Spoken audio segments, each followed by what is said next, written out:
une femme est rebelle à son mari, c'est aussi envers Dieu qu'elle se rebelle. Car la parole de Dieu recommande aux femmes d'être soumises aux autorités que Dieu a placées au-dessus d'elles. Amen.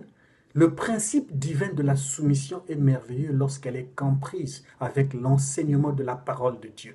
Je vais vous aider à comprendre ce mystère et je prie dans mon cœur que Dieu vous aide à voir cela sous l'angle de l'enseignement de la parole de Dieu. Amen. C'est une unité dans la pluralité, c'est-à-dire Dieu a établi des rôles différents pour les hommes et pour les femmes. Et lorsque ces rôles sont vraiment compris et respectés, cela amène une grande bénédiction dans nos vies. En fait, la plupart des femmes qui ont un problème avec la soumission, elles finissent par avoir des ennuis dans leurs relations.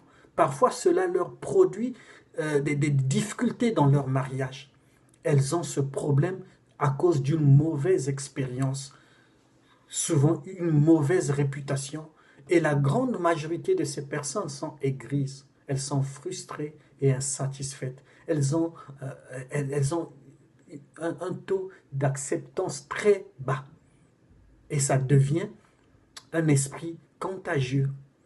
L'esprit de la rébellion se contamine de la mère à la fille. Amen. C'est contagieux, ça se transmet des enfants aux descendants. Et Dieu ne supporte pas cela. Comme Sarah qui obéissait à Abraham et l'appelait son Seigneur. C'est d'elle que vous êtes devenues les filles en faisant ce qui est bien sans vous laisser troubler par aucune crainte. Cela implique que la femme ne va pas chercher à revendiquer le rôle de la tête de la famille. Non, elle doit d'abord accepter les décisions de son mari. Elle doit le soutenir en toutes circonstances et elle doit reconnaître que c'est lui que Dieu a placé en dessus et elle est comme cohéritière, coéquipier pour l'aider à le soutenir. Je reconnais qu'il y a aussi un danger de la manipulation dans ce rôle. C'est pourquoi une fille soumise ne doit pas utiliser cette vertu-là, ou bien un homme qui a compris cet enseignement ne doit pas utiliser ça pour manipuler les femmes. Non. C'est pas parce que la femme est un être faible, comme dit la Bible, un vase faible, que tu vas profiter de marcher sur ses émotions pour lui briser le cœur, pour lui salir, pour lui humilier en public. Non, c'est loin de là.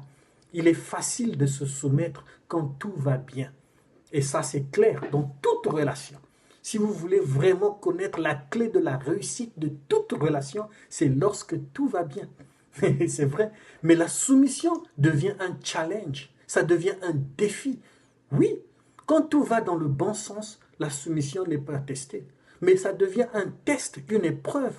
Lorsque la jeune fille veut faire à sa tête, contrairement à ce que son mari lui dit.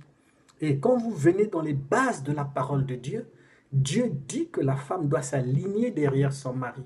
Mais si son mari a tort, la femme, par sa sagesse, par sa douceur, elle peut arriver à ramener son mari à la raison. Mais si elle manifeste d'abord la rébellion, la résistance, elle étouffe et elle empêche même, elle aveugle même l'aide qu'elle pouvait être pour son mari et elle lui fonce encore dans sa frustration et les choses deviennent encore très compliquées. Oui, mes sœurs, c'est vrai, c'est la Bible qui l'enseigne. C'est pourquoi ça sera une victoire dans la vie de la jeune fille, surtout lorsque les bons conseils seront présentés à la lumière de la Bible et que votre volonté personnelle refuse d'accepter, ça devient un test. La femme soumise est appelée à être une bonne conseillère. Il y a de nombreuses femmes qui, à cause du fait qu'elles respectent le principe de la soumission, elles ont déjà sauvé leur mariage d'office. Elles reçoivent par la grâce de Dieu une sagesse divine pour maîtriser leur mari. Amen. 1 Pierre 3, verset 6 et Éphésiens 5, 22. Femmes, c'est la Bible qui parle. Et je lis cela pour vous. Femmes, soyez soumises à vos maris comme au Seigneur. Déjà, on peut remarquer que la femme ne doit pas être soumise à tous les hommes, non, mais seulement à son mari, dans le cadre du mariage. Sinon, elle doit être soumise à la parole de Dieu, simplement. Donc, la soumission de cette vertu-là, elle s'applique à la femme qui est mariée. Si tu ne veux pas être une femme soumise, ne te marie pas, parce que tu vas aller à l'encontre de la volonté de Dieu. Parce que Éphésiens 5, 22 est clair. Femmes, soyez soumises à vos maris. Si tu n'as pas de mari, tu n'as pas à répondre à la soumission. Mais sache que Dieu veut que ses filles soient soumises en toutes choses.